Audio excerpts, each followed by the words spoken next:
Hello friends, welcome to Sankalp Competitive Classes, and in today's lecture we are going to study about theories of intelligence, right? In our previous lecture हमने theory of Alfred Binet we started. Wait, Alfred Binet की theory पढ़ी? Alfred Binet gave the unit one factor theory, that is very much clear to you. And we studied in the previous lecture that the theories of intelligence एक broadly classified की जाती है two groups है. One is the psychometric approach and another one is the information processing approach. So in today's lecture we are going to study about the another theory जो Charles Spearman ने दी थी, that is a two factor theory. So what happened in 1927? In 1927, just a minute. In 1927, Charles Spearman proposed two-factor theory of intelligence, right? Employing the statistical method called factor analysis, right? So he showed that intelligence consisted of general factor and some specific factor. So Spearman आते हैं Binet के बाद Charles Spearman and Charles Spearman propose करते हैं two factor theory to understand intelligence, right? So according to Spearman, आपकी intelligence की two मतलब there is a intelligence consists of two factors. One is a journal factor and other one is the specific factor. G factor and S factor. G factor and S factor, right? So journal and specific, right? So Charles Spearman divide करते हैं intelligence को in two types. One is G factor, another one is S factor. So according to Spearman, कुछ हमारी abilities जो journally सब में होती है. There are some abilities हमारी कुछ ऐसी interaction skills होती हैं that is present in every person. For example, जो छोटा बेबी होता है, राइट, एक डेवलपमेंटल एक वो रहता है, ग्रोथ रहती है कि that small child learns to crawl and crawling के बाद that child starts learning to walk and then that child start producing the sounds और कुछ टाइम के बाद वो साउंड्स वर्ड्स में कन्वर्ट हो जाता है और कुछ टाइम के बाद वो वर्ड सेंटेंसेस में कन्वर्ट हो जाता है. सो अकॉर्डिंग टू स्पेयरमैन आपका IQ लेवल कभी जीरो नहीं होता. Your IQ is never zero. किसी भी इंसान का, किसी भी बंदे का IQ is never equal to zero. Zero हो ही नहीं सकता. हर इंसान में एक बेसिक इंटेलेक्चुअल या जर्नल एबिलिटीज है जो उसे लाइफ में या तो वो थ्रू एक्सपीरियंस सीखता है या वो इनेट होती हैं या उसके अंदर ही होती हैं. लाइक आपको बोलना किसी ने नहीं सिखाया, you started mimicking from the environment and you started speaking, right? आप वर्ड वोकलाइज करना स्टार्ट हो गए, आप वर्ड्स बोलना स्टार्ट हो गए, मदर बोलना, माँ, फादर, राइट? ये सब चीजें आपने स्टार्ट की बोलनी, right? So according to Spearman there are some basic intellectual abilities, एक जर्नल एबिलिटीज होती हैं जो हर इंसान में, राइट, आपको मिलेंगी, राइट?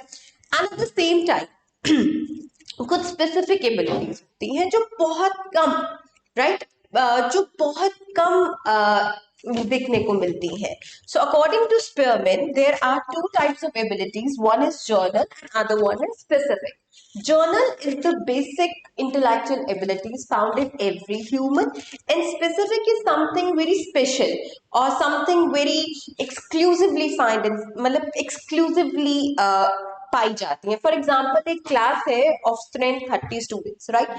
30 स्टूडेंट्स की क्लास है. 30 स्टूडेंट्स में एवरीबडी इज परफॉर्मिंग. कुछ बहुत अच्छे परफॉर्म कर रहे हैं, कुछ बहुत एवरेजली परफॉर्म कर रहे हैं, कुछ अच्छा नहीं कर रहे हैं, कुछ केयरलेस है. बट एक जर्नल एबिलिटी है सब में कि they know how to write, they know how to speak, they know how to vocalise. But कुछ ऐसे बच्चे हैं क्लास में, for example there is one student in the class जो बहुत अच्छा गाता है, उसकी म्यूजिकल एबिलिटी बहुत स्ट्रांग है. सो एक स्पेसिफिक एबिलिटी है उस पर्टिकुलर बच्चे में, ठीक है, जो बाकियों में नहीं पाई जाती, वो पर्टिकुलर है. कोई ऐसा बच्चा है जिसकी ऑरेशन बहुत अच्छी है, किसी की वोकैबुलरी बहुत अच्छी है, या किसी की पर्टिकुलरली ड्राइंग बहुत अच्छी है, वो बहुत अच्छा क्राफ्ट करता है, ये बहुत अच्छा उसका वो इज ए आर्टिस्ट, राइट? सो वो पर्टिकुलरली एबिलिटी, जो स्पेसिफिक एबिलिटी की यहाँ पर बात हो रही है, वो उसमें देखने को मिलती है, ठीक है?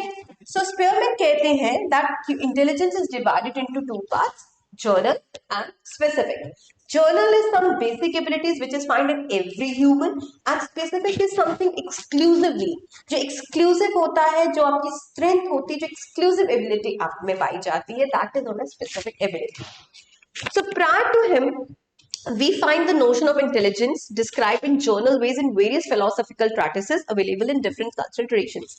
I guess in previous lecture हमने ये बहुत clearly समझाया था कि बिफोर की कोई थ्योरी ऑफ इंटेलिजेंस आई, उससे पहले जो एक जर्नल नोशन था इंटेलिजेंस का, जो बाकी कल्चर्स में एक्सेप्ट था, वो एक्सेप्टेबल था कि बाकी बिफोर एल्फ्रेड बाइनेट जो फर्स्ट आपके साइकोलॉजिस्ट थे जिन्होंने थ्योरी ऑफ इंटेलिजेंस दिया, उनसे पहले इंटेलिजेंस की थ्योरी कैसे एक्सेप्टेबल थी कि जो भी किसी कल्चर में एक पर्टिकुलर ट्रेडिशन में कोई अच्छा परफॉर्म करता है या वो एक पर्टिकुलर स्किल है जी उसमें बहुत अच्छा करता है, उसे बहुत ज्यादा इंटेलिजेंट मान लिया जाता था as compare to other people.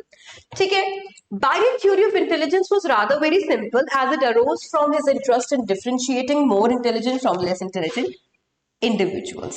That is very much clear to you. In the previous lecture we have also described कि जो Alfred Binet की theory है, that was unifactor theory, that is one factor theory. Binet ने बहुत simple formula formalize किया to describe intelligence. According to Binet, एक इंसान बहुत intelligent होता है as compared to the another human, right? He therefore conceptualized intelligence as consisting of one or similar set of abilities which can be used for solving any or every problem in an individual's environment. His theory of intelligence is called the uni or one factor theory of intelligence. As we told, Binet theory का यही था कि there is a set of cognitive abilities. We are just recapitulating what we actually understood in the previous lecture. कि Binet theory बहुत simpler form of theory थी. He describe he give एक simple formula दिया गया to differentiate between more intelligent and less intelligent person. So according to Binet एक set of intellectual abilities है, एक set of cognitive abilities है.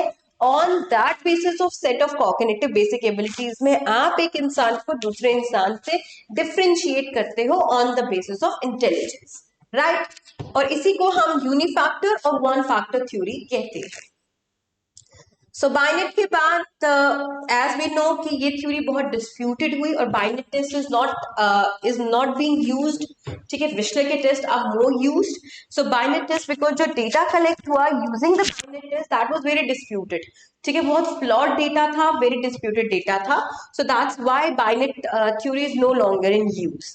सो उसके बाद जो थ्योरी आई that is of Charles Spearman. Charles Spearman ने टू फैक्टर थ्योरी दिया गया.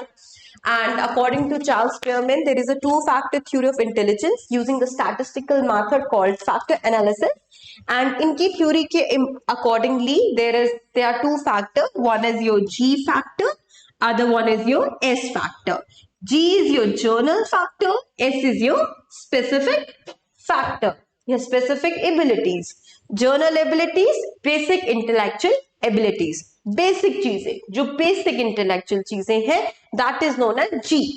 And S is known as the specific factors, right? Specific abilities, बहुत एक्सक्लूसिव एबिलिटीज जो एक्सक्लूसिवली एक इंडिविजुअल को दूसरे इंडिविजुअल से डिफरेंशिएट करती है. फॉर एग्जाम्पल, कोई गाता बहुत अच्छा है तो कोई क्राफ्ट में बहुत अच्छा होता है, किसी का आर्टिस्टिक माइंड होता है तो उसकी ड्राइंग बहुत अच्छी होती है, किसी की ऑरेशन बहुत अच्छी होती है तो किसी की वोकैब बहुत अच्छी होती है, कोई बहुत ब्यूटीफुली पैराफ्रेजिंग राइटिंग स्किल किसी की बहुत ब्यूटीफुल होती है, राइट? सो एक इंडिविजुअल को दूसरे इंडिविजुअल से डिफरेंशिएट एक स्पेसिफिक एबिलिटी ही करती है.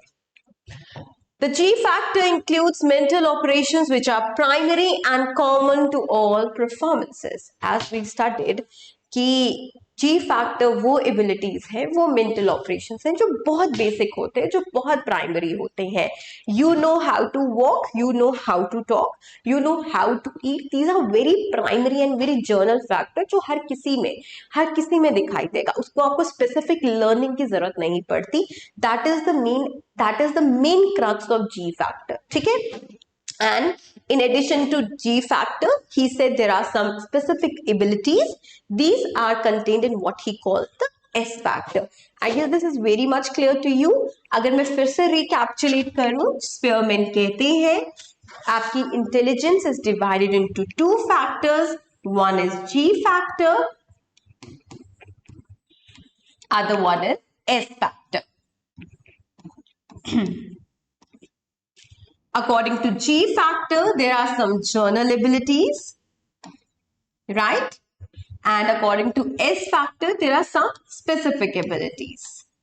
So स्पीयरमैन कहते हैं G factor वो mental operations होते हैं जो बहुत primary होते हैं and which is common in every individual जो वो यूज करता है to solve any performances, right? To do any performance, उसे हम G factor कहते हैं. G माने journal, general. I mean, it is very general to everybody. It is very common.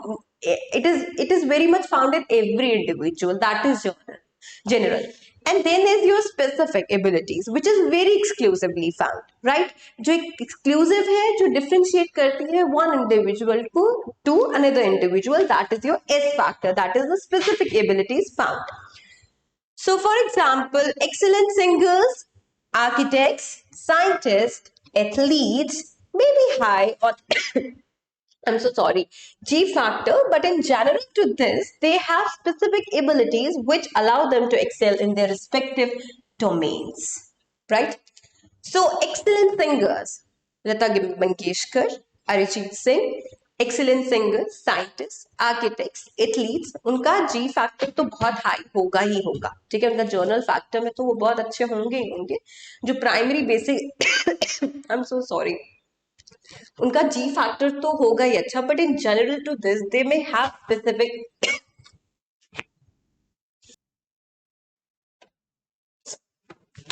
So actually मेरा मुझे वायरल है and viral is very much common. हर किसी को इन्फेक्शन हो रही है, throat and cold. So just take care of yourself. Examination पास है, stay hydrated, eat good food, avoid junk food and stay good. Avoid करो जिन लोगों को प्रॉब्लम्स है एंड सो दैट आप हेल्दी अपेयर हो सके एग्जामिनेशन में, right? So let's come to the point. जो हमारे एक्सीलेंट सिंगर्स हैं, as we said, Arijit Singh, Lata Mangeshkar, architect, scientist, athletes, उनके जी फैक्टर तो काफी हाई होगा ही होगा. In general to this they have specific abilities. अब लता मंगेशकर की म्यूजिकल एबिलिटी इतनी स्ट्रॉन्ग थी that differentiated her from other people. और एग्जाम्पल, अरिजीत सिंह की एक specific ability to sing was so much high that differentiated him from rest of the person. उसे primary skills तो उनके पास है ही है, but on that contrary to that, addition to that, उनके पास एक स्पेसिफिक एबिलिटी है जो उन्हें एक इंडिविजुअल से दूसरे इंडिविजुअल में डिफरेंशिएट करती है. That actually make them Arijit Singh and that actually made them the Lata Mangeshkar. That is what we are talking about, right? So Spearman theory was followed by Louis Thurston theory. अब Spearman ने theory दी, उसके बाद आए Louis Thurston, ठीक है? Charles Spearman की theory clear है, to factor theory है. टू फैक्टर थ्योरी डिवाइड की गई है जी फैक्टर में और एस फैक्टर थ्योरी में. G factor general factor and S factor specific factor. General factor are basic general mental operations and specific abilities को हम S factor कहते हैं. सो अकॉर्डिंग आफ्टर स्पीयरमैन आपके लुइस थर्स्टन आते हैं. लुइस थर्स्टन की theory है, he proposed the theory of primary mental abilities. It states our intelligence consists of 7 primary abilities, each of which is relatively independent of the other. Spearman के बाद आपके पास एक और psychologist है, लुइस थर्स्टन. लुइस थर्स्टन कहते हैं intelligence consist of 7 primary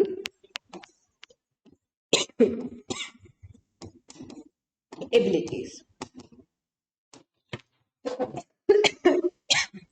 I'm so sorry for this. So, what are those primary abilities?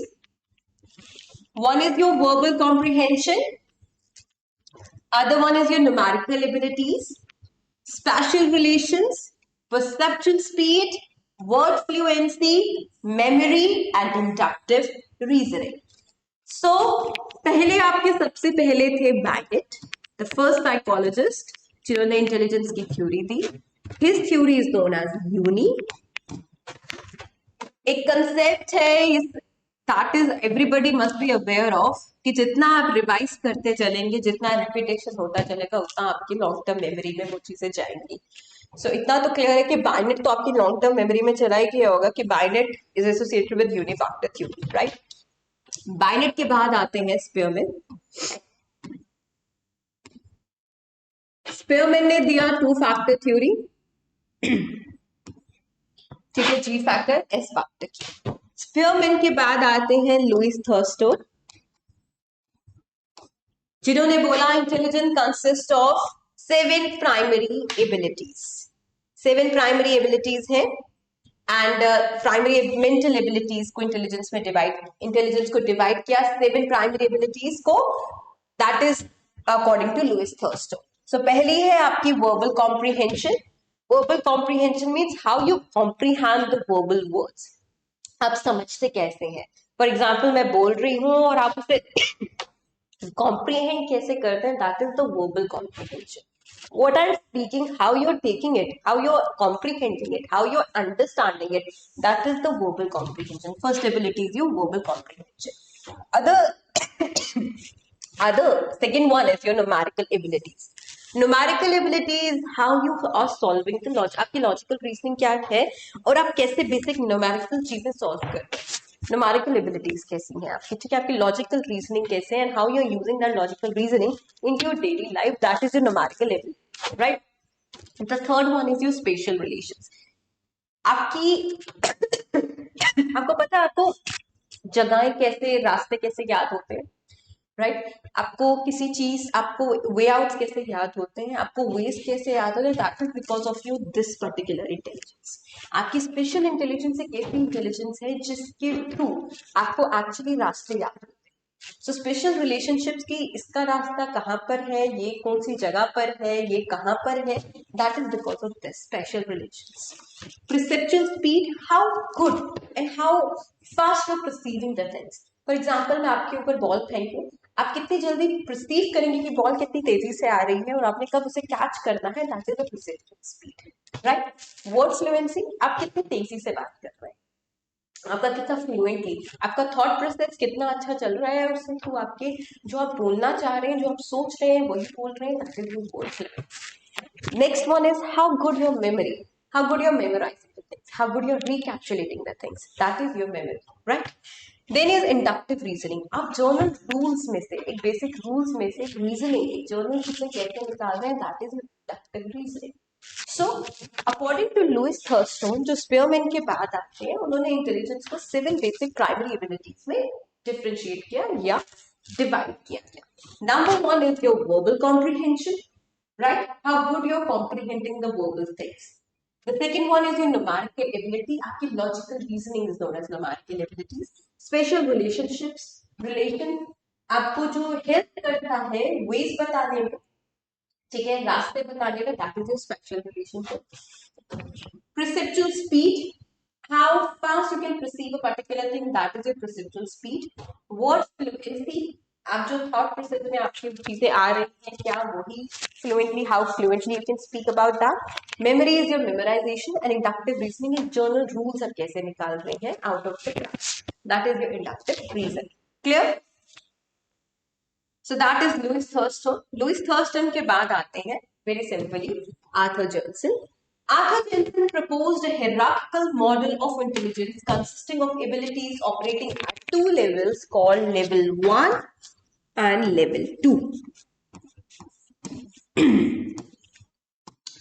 ठीक है, पहले बाइनेट, सेकेंड आपके स्पीयरमैन, थर्ड आपके थर्स्टन, चौथे कौन है आपके आर्थर जेंसन. इन्होंने हायरार्किकल मॉडल दिया इंटेलिजेंस का, उसको डिवाइड किया कितने पार्ट्स में इंटेलिजेंस को, आपकी लेवल 1 और लेवल 2.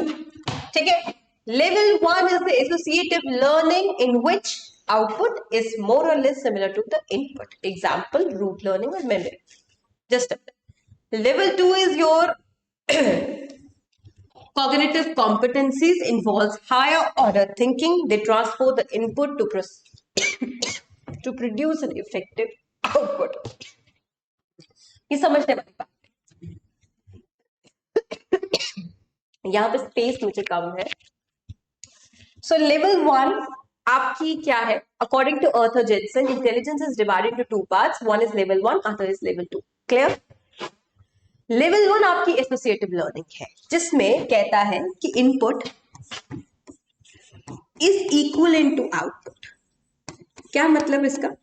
फॉर एग्जाम्पल, मैंने आपको थ्योरीज ऑफ इंटेलिजेंस आज करवाया, मैंने आपको बाइनेट के बारे में बताया, मैंने आपको स्पीयरमैन के बारे में बताया, मैंने आपको थर्स्टोन के बारे में बताया, अब मैं आपको जेनसन के बारे में बता रही हूँ। ठीक है, अब आपने नोट्स बनाए, ठीक है, पीपीटीज मिली, पीडीएफ मिली, नोट्स बनाए, उसी को रेटिफिकेशन की और वही चेप दिया एग्जाम में। क्वेश्चन उन्होंने पूछा और मैंने एग्जामिनेशन डाला, उसमें यही पूछा कि बाइनेट की थ्योरी क्या है, आपने यहां से उठाया जी बाइनेट की थ्योरी यूनिफैक्टर है, वन फैक्टर है, उसी को चेप दिया, रोट लर्निंग। ठीक है, सो यहां पर क्या था, जितना मैंने इनपुट दिया उतना ही आउटपुट था। मैंने बाइनेट ही पढ़ाया, बाइनेट ही पूछा एग्जाम में, आपने बाइनेट ही लर्न किया और बाइनेट ही लिखा एग्जाम में, that is input is equal to output. Rote learning और मेमोरी का बेसिक पार्ट। ठीक है, जेनसन कहते हैं लेवल 1 आपकी इंटेलिजेंस का है, जहां पे input is equal to output. ठीक है, जितना इनपुट दिया गया उतना ही आउटपुट था, जितना पढ़ाया गया आपने उतना ही लिखा, रोट लर्निंग थी, इसको लेवल 1 कहते हैं।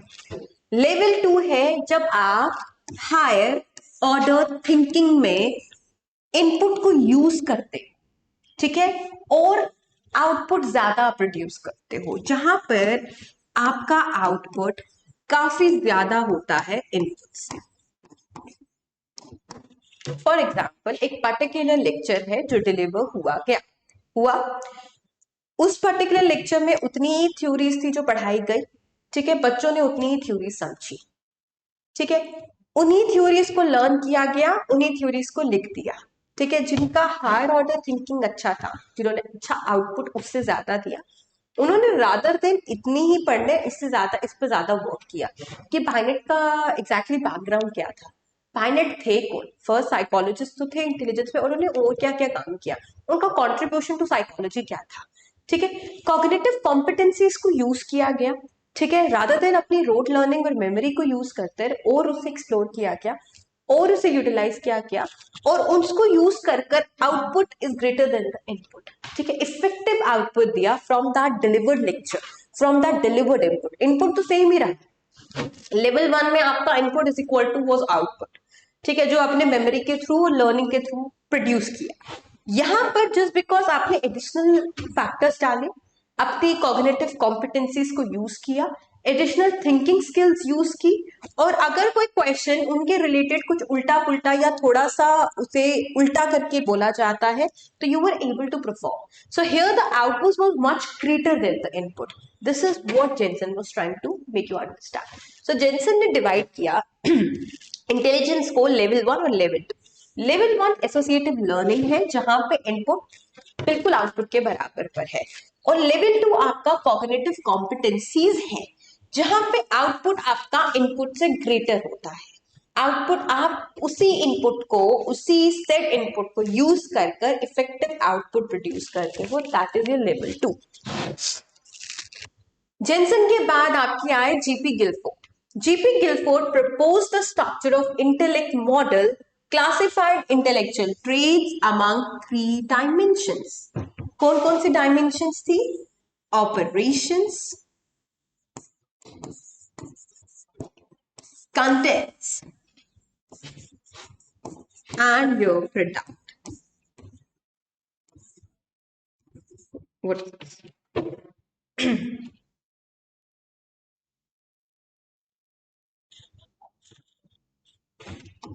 And your product. Right? Jensen clear है, जेनसन की हायरार्किकल मॉडल क्लियर है, लेवल 1 है, लेवल 2 है। लेवल 1 एसोसिएटिव लर्निंग है, लेवल 2 कॉग्निटिव कॉम्पिटेंसीज है। गिलफोर्ड कहते हैं इंटेलेक्चुअल मॉडल दिया गया, इंटेलेक्ट मॉडल दिया गया जिसमें इंटेलेक्चुअल ट्रेट्स को 3 डायमेंशंस में डिवाइड किया गया, जिसमें आपके आए ऑपरेशंस, कंटेंट्स एंड प्रोडक्ट्स। अब ऑपरेशंस क्या है? What do you mean by operation system? Operations, respondent does new line. These include cognition, memory, recording memory, retention, diversion, production, conversion, production, and evaluation. And content refer to the nature of materials or information on which intellectual operations are performed. And these include visual, auditory, symbolic, semantic, that is words, and behavioral, that is information about people's behavior, attitude, needs. Next is products, refer to the form in which information is processed by the respondent. So that is your products. ठीक है. So Guilford.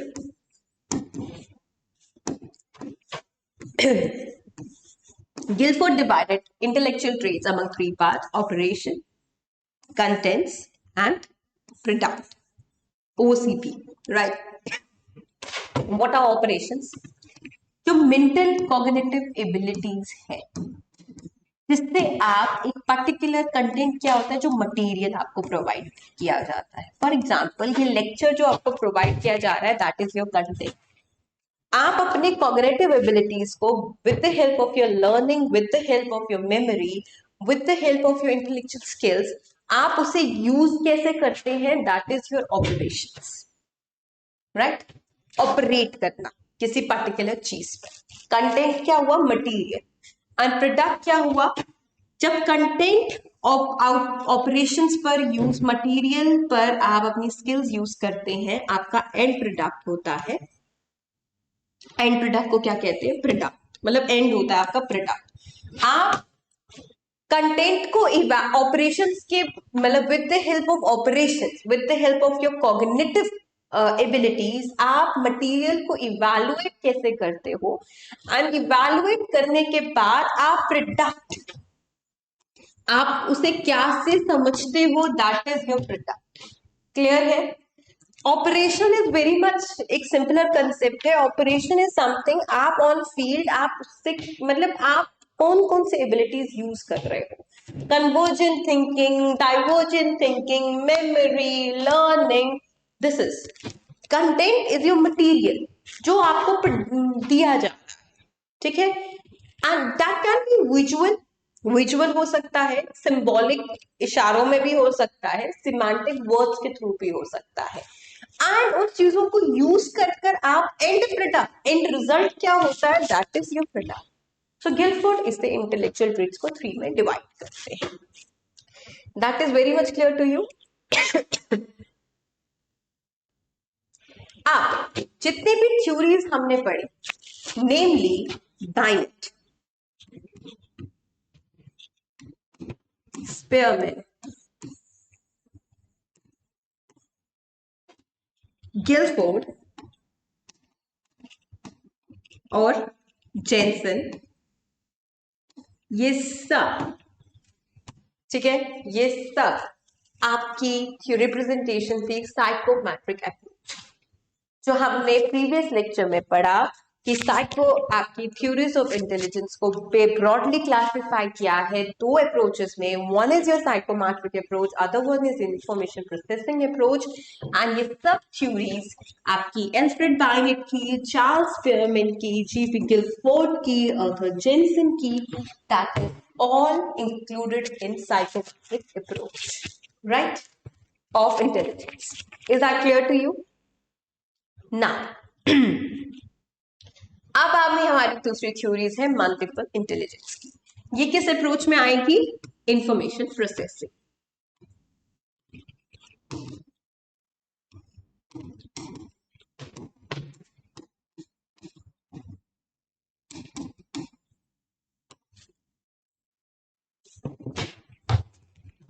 ठीक है? So theories of multiple intelligence, which is included, which is covered in which approach? Information processing. जो second approach है intelligence. According to this particular approach, Howard Gardner proposed the theory of multiple intelligences. According to him, intelligence is not a single entity. It is rather distinct type of intelligence exist. Each of these intelligence are independent of each other. तो gardener कहते हैं, Howard gardener कहते हैं, rather than the psychometric approach, एक single set of abilities पर आप intelligence को divide नहीं कर सकते. Exactly, it's rather than a single entity, it's a type of intelligence exist करती है. That is the multiple intelligence. That is the information processing approach, right? तो gardener कहते हैं कि इंटेलिजेंस आपको सिंगल एंटिटी नहीं होती. It is a mixture of various type of intelligence जो एक इंडिविजुअल में एग्जिस्ट करती है और हर पर्टिकुलर इंटेलिजेंस अपने आप में इंडिपेंडेंट होती है. That is the multiple intelligences. Clear है? मैं बार बार कह रही हूँ अपना ख्याल रखो, पानी पियो, राइट? बाहर का खाना मत खाओ, घर का खाना खाओ, क्योंकि एग्जामिनेशन का टाइम है and you need to appear, you need to be healthy, right? Because viral बहुत ज्यादा कॉमन हो चुका है, तो just take care of yourself. So according to multiple intelligences, this means that if a person exhibits one type of intelligence, it doesn't necessarily indicate being high or low on the other types of intelligence. Gardner also put forth that different types of intelligence interact and work together to find a solution to a problem. Gardner studied extremely talented persons who had shown exceptional abilities in the respective area and described 8 types of intelligence. अब आपके gardener कहते हैं, Harvard gardener कहते हैं that intelligence is not a single entity, it's a set of intelligences. There are multiple intelligences in an individual. और ऐसा नहीं है कि एक इंटेलिजेंसी में बंदा हाई है, लो है, दैट मीन्स कि वो दूसरे में बिल्कुल जीरो है. नहीं, डिफरेंट टाइप ऑफ इंटेलिजेंसीज जो एक इंडिविजुअल में पाई जाती हैं, that they interact together, right? वो आपस में इंटरैक्ट करती हैं to solve a particular problem. ठीक है? To solve a particular problem. So Gardner ने काफी टैलेंटेड लोगों को ऑब्जर्व किया और उसमें उनका आउटकम ये था कि there are 8 types of intelligence जो एक इंडिविजुअल में देखी जाती है, राइट? और ये सारी 8 टाइप ऑफ इंटेलिजेंस एक दूसरे के साथ इंडिपेंडेंट होती हैं. They are not dependent on each other, they are very independent to each other. So what are these? What are the 8 types of intelligence? One is your linguistic ability. Linguistic ability, as the name suggests, it is related to your language. ठीक है? Linguistic ability is an ability to produce and use language. It is as the capacity to use language fluently, flexibility to express what's thinking and understand other. So Gardner कहते हैं आपकी सबसे पहली वाली intelligence है that is your linguistic ability. Clear? Linguistic ability है आपकी क्या? It is the use of your capacity to use your language, to use language fluently and flexibility अपने थिंकिंग को एक्सप्रेस करने के लिए. That is your linguistic ability, that is your linguistic intelligence. आप अपने थॉट प्रोसेस को कितना fluently, कितना फ्लेक्सिबली अपनी लैंग्वेज में कन्वे कर सकते हो, that is your linguistic ability. Second one is, okay, so persons having this intelligence are word smart. That is, they are sensitive to different shades of word meanings, articulate, and can create linguistic images in their mind. So क्या लगता है इस particular sentence से कि word smart मतलब कि they know कि एक particular scenario में कौन सा word suit करेगा. ठीक है? और वो लिंग्विस्टिक इमेजेस वो आराम से लिंग्विस्टिक लैंग्वेज से इमेजेस माइंड में बना सकते हैं, राइट? और उन्हें पता है, दे आर वेरी सेंसिटिव कि different shades of word meaning क्या होते हैं. उन्होंने बोलने के तरीके से मतलब व्हाट इज द, वो एक माइंड में इमेज क्या क्रिएट करता है, they are very smart to that. So poets, writers, authors, I guess they are very high in linguistic ability, right? They know how to express, because सोचते तो हम हर कोई है सोच तो हर किसी में होती है ना. Even they are good and they are bad and they are very, people they think like they overthink even, but कौन अपनी सोच को वर्ड्स में डाल सकता है, that is an ability, that is a creativity. So कुछ लोग हैं जो इस बहुत हाई होते हैं इस पर्टिकुलर इंटेलिजेंस में, लिंग्विस्टिक एबिलिटी में, वो बहुत स्मार्ट होते हैं and with the help of linguistic they can create images in their mind. Poets, writers are very strong in this component of intelligence. Another one is your logical, mathematical ability. So what is logical mathematical ability? Logical mathematical ability is an ability to think logically and critically and solve problems. People high on this type of intelligence can think logically and critically. So, एक ability जो logical mathematical ability है, according to that ability, जो लोग इसमें हाई होते हैं इस पर्टिकुलर एबिलिटी में वो काफी लॉजिकली और बहुत क्रिटिकली सोच सकते हैं. आपके mathematicians they are very high on this particular ability as the name suggest. They can engage in abstract reasoning and can manipulate symbols to solve mathematical problems. New line scientists, Nobel Prize winners are likely to be strong in this component. So logical mathematical reasoning ability वाले कौन है जो काफी मतलब जो बहुत critically सोच सकते हैं, बहुत logically सोच सकते हैं, उनका abstract reasoning बहुत strong होता है and can manipulate symbols to solve any mathematical problem. So your mathematicians, your scientists are very good at this particular component. So that is very बहुत clear है. Logical mathematical ability उन्हीं में high होगी जो बहुत अच्छे होंगे अपने mathematical logical reasoning में. Then is your spatial ability. ये पहले भी हमने पढ़ा. Spatial ability is to form visible images and patterns, and it refers to the ability involved in forming and using and transforming mental images in new line. The first people high on this intelligence can easily represent spatial world in the mind. Spatial ability होती है patterns form करना, visible images form करना. ठीक है, ये mental ability होती है जिससे आप ट्रांसफॉर्म कर सकते हो मेंटल लेवल मतलब पैटर्न्स को, इमेजेस को.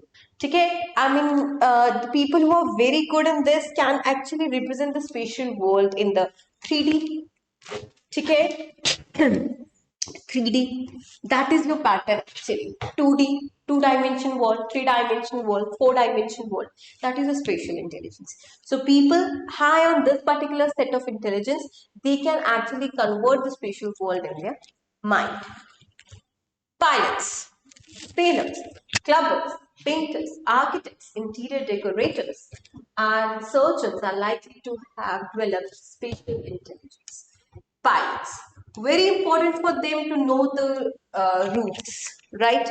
Sailors, again, they know. ठीक है, painters, 3D images, 2D images. Like painters तो आप तो realistic images convert होती है, आपको पता भी नहीं चलेगा कि picture कौन सी है और painting कौन सी है. They put life into that, right? That is such a real life thing, right? So that is the painters. Architects, interior decorators, 3D effect देते हैं architects, ठीक है? Interior decorators, like that false ceiling effect. So these are the all examples of your spatial intelligence. They are very high in spatial intelligence. Even the surgeons. Then is your musical ability. Musical ability is something to produce and manipulate musical rhythms and patterns. It's a capacity to produce and create and manipulate musical patterns. So musical ability वो है ability जिससे आप musical rhythms and patterns produce कर पाते हो. That is your musical ability.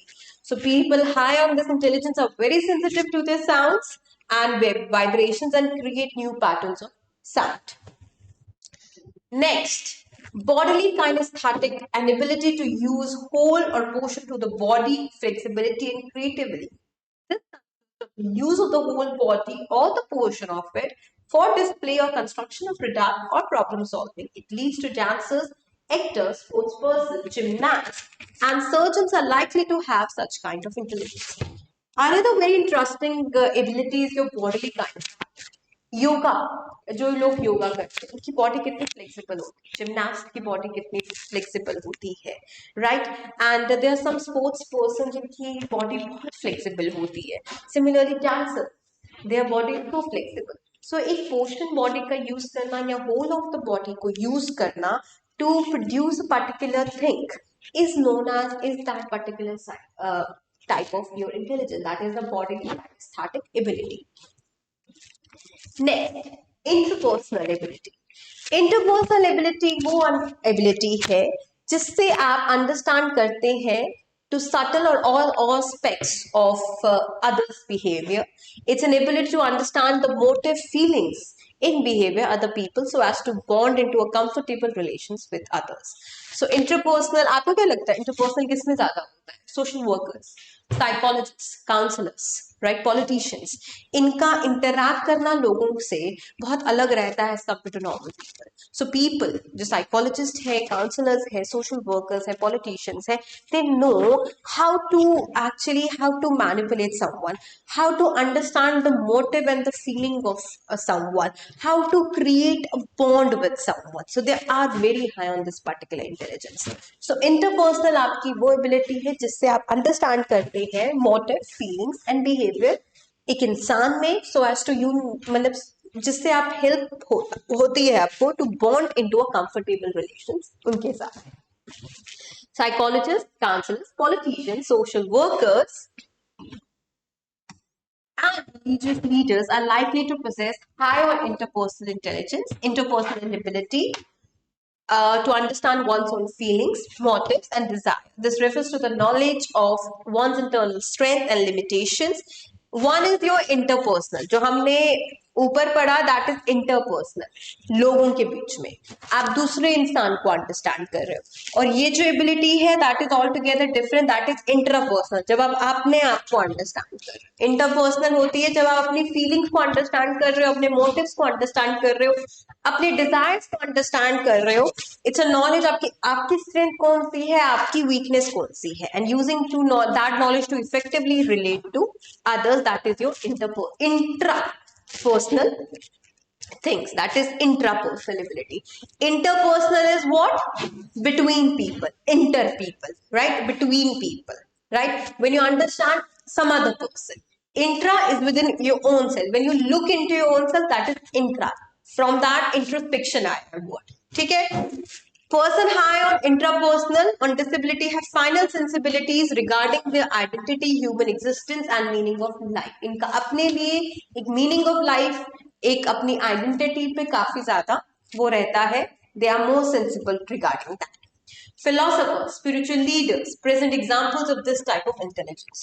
So intrapersonal के जो examples हैं, that are philosophers and spiritual leaders, और interpersonal वाले counselors हैं, psychologists हैं, social workers हैं, politicians हैं. The last one is your naturalistic ability. Naturalistic ability is to identify the features of the natural world. This involves complete awareness of our relationship with the natural world. It is useful in recognizing the beauty of different species of flora and fauna and making subtle discrimination in the natural world.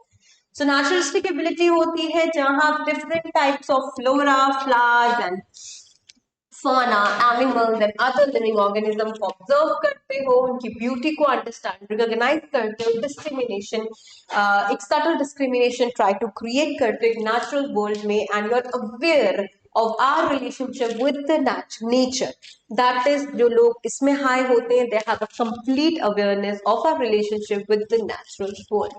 Right? So इसमें कौन होंगे?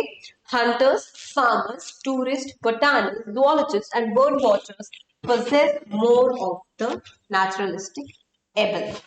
So multiple intelligence हमने पढ़ा Howard gardener की, जिसमें हमने ये particular type of intelligence पढ़ा.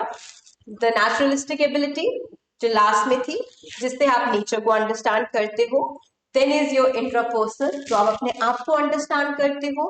Interpersonal, लोगों को अंडरस्टैंड करते हो. Next is your body kinesthetic ability, जहां आप अपना होल बॉडी या पोर्शन ऑफ बॉडी को यूज करते हो, ठीक है, properly, flexibly, fluently, that is to construction of product. That is so कौन लोग इसमें हाई होते हैं? Dancer, sports person, gymnast. Musical ability to produce musical rhythms and patterns. People high on this intelligence are very sensitive to the sounds and new patterns of sounds. Then is your special ability, जिससे आप patterns and images found करते हो. आपके architects, आपके interior decorators, आपके painters, आपके pilots, आपके sailors, they are very high on this intelligence. Then is your logical and mathematician, Nobel Prize winners. They are very high in logical thinking and logically, they think very logically and critically, and they are very good in abstract reasoning. Then is your linguistic ability, जहां अपनी language को आप use कर सकते हो fluently and flexibly.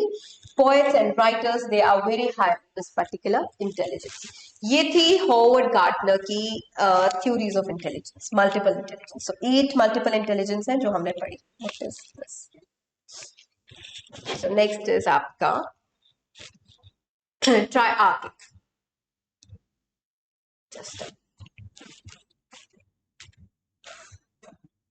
Triarchic theory of intelligence. So Robert Sternberg, एक और theory of intelligence. Robert Sternberg proposed the triarchic theory of intelligence. Sternberg views intelligence as the ability to adapt, shape, and select environment to accomplish one's goals and those of the society and culture. So according to this theory, there are three basic types of intelligence. One is componential, experiential, and contextual. Right? So Sternberg आपकी intelligence को three में divide करते हैं. Try archaic है. Try मतलब ही होता है three. ठीक है, मॉडल ऑफ इंटेलिजेंस है. One is componential theory, componential component. Other is experiential and the last one is contextual. Right, intelligence. Componential कौन सी है? Specifies the cognitive processes that underline all intelligent behaviour. So componential वो आपका component है जो cognitive processes के साथ deal करता है. What are the cognitive processes? perception, memory, learning, attention, that is the cognitive, that is your cognitive processes. So जो cognitive process underline करता है intelligent behavior को, that is covered in componential component. Then other one is experiential, that specifies how experiences affect intelligence and how intelligence affect a person's experience. Experiential क्या होता है कि आपकी experience आपके intelligence को कैसे अफेक्ट करते हैं या आपकी इंटेलिजेंस आपके एक्सपीरियंस को कैसे अफेक्ट करती है. That is your experiential. Very interesting.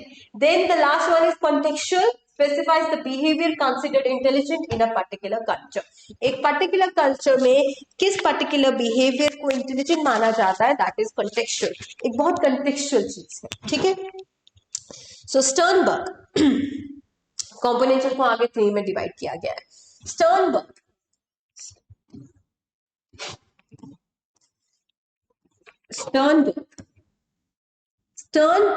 Theory intelligence को डिवाइड करते हैं थ्री पार्ट्स में. ट्रायआर्किक थ्योरी है ये. One is your componential, cognitive process के साथ जो डील करती है. सेकेंड इज योर एक्सपीरियंशियल, जो आपके एक्सपीरियंसेस जो आपकी इंटेलिजेंस को अफेक्ट करते हैं या आपकी इंटेलिजेंस जो आपकी एक्सपीरियंस को अफेक्ट करते हैं, that is covered in experiential. And the last one is your contextual, एक पर्टिकुलर बिहेवियर जो इंटेलिजेंट माना जाता है एक पर्टिकुलर कल्चर में, that is your contextual. Then componential जो कॉग्निटिव प्रोसेस है is divided into three parts. Meta components control, monitor and evaluate cognitive processing, and performance component execute strategies assembled by meta components. Knowledge acquisition components encode, combine and compare information. Intelligence or analytical intelligence is the analysis of information to solve problem. Person high on this ability think analytically and critically and succeed in school. So इन्होंने बोला कि कॉम्पोनेंशियल, Sternberg कहते हैं जो कॉम्पोनेंशियल आपकी intelligence है उसको further divide किया जाता है थ्री पार्ट में. One is your Meta components. Meta components आपके वो कॉम्पोनेंट्स हैं जिससे आप मॉनिटर, कंट्रोल करते हैं, इवैल्यूएट करते हैं अपने cognitive processing. That is your meta component. ठीक है. Then is your performance component, जिससे आप स्ट्रैटेजीज एग्जीक्यूट करते हैं. दैट इज असेंबल्ड आपकी कॉग्निटिव प्रोसेसेस में जो स्ट्रैटेजीज असेंबल की होती है आप एग्जीक्यूट कैसे करते हैं, that is your performance. So जो कॉम्पोनेंट परफॉर्मेंस के साथ डील करेगा that is your performance component. And the last one is your knowledge acquisition, जिससे आप इनकोड, एग्जीक्यूट, कंबाइन और कंपेयर कैसे इंफॉर्मेशन को करते हो, that is your knowledge acquisition. Knowledge acquisition का मतलब क्या होता है? To acquire, to assemble, to encode. उसे सिंपल लैंग्वेज में कैसे बताते हैं, that is your knowledge acquisition. And componential intelligence और एनालिटिकल इंटेलिजेंस भी इसे कहते हैं. It's analysis of information to solve problems. So people high on this ability ये एनालिटिकली सोचते हैं, क्रिटिकली सोचते हैं, succeed good in school. So let's revise it again. आपके स्टर्नबर्ग इन्होंने ट्रायआर्किक थ्योरी ऑफ इंटेलिजेंस थी, जिसमें इन्होंने डिवाइड किया इंटेलिजेंस को 3 पार्ट्स में, कॉम्पोनेंशियल, एक्सपीरियंशियल एंड कॉन्टेक्चुअल। कॉम्पोनेंशियल क्या है? जो कॉग्निटिव प्रोसेसेस के साथ डील करते हैं। एक्सपीरियंशियल क्या है? जो आपके एक्सपीरियंसेस होते हैं, जो आपके बिहेवियर को इन्फ्लुएंस करते हैं, या आपके बिहेवियर जो आपका एक्सपीरियंस को, इंटेलिजेंस जो आपका बिहेवियर एक्सपीरियंस को इन्फ्लुएंस करेगा, that is your experiential. And the last one is your contextual, एक पर्टिकुलर इंटेलिजेंट बिहेवियर जो एक पर्टिकुलर कल्चर में अच्छा माना जाता है, दैट इज योर कंटेक्चुअल। एक मतलब एक्सक्लूसिवली चीज है, जिसे हम कंटेक्चुअल कहते हैं। फिर उन्होंने कॉम्पोनेंशियल बिहेवियर को, इंटेलिजेंस को 3 में डिवाइड किया again, that is your Meta components. Meta components is your जो कंट्रोल करता है, मॉनिटर करता है एंड इवैल्यूएट करता है आपका कॉग्निटिव प्रोसेसेस को, that is meta component. Meta component को यूज करने के बाद आपका नेक्स्ट होता है परफॉर्मेंस कॉम्पोनेंट, जो स्ट्रैटेजीज आप एग्जीक्यूट करते हो to perform, that is your performance component. And the last one is your knowledge acquisition. इन सब चीजों को यूज कर कर आप एक्चुअली इंपोर्ट क्या करते हो, कंबाइन क्या करते हो, कैसे एक्वायर करते हो नॉलेज को और कंपेयर कैसे करते हो इन्फॉर्मेशन को, that is your knowledge acquisition. So componential intelligence intelligence है जिससे आप अपने problem analysis information to solve the problem, right? And people high on this ability, they think analytically and critically, and they succeed well in schools. So thank you, students.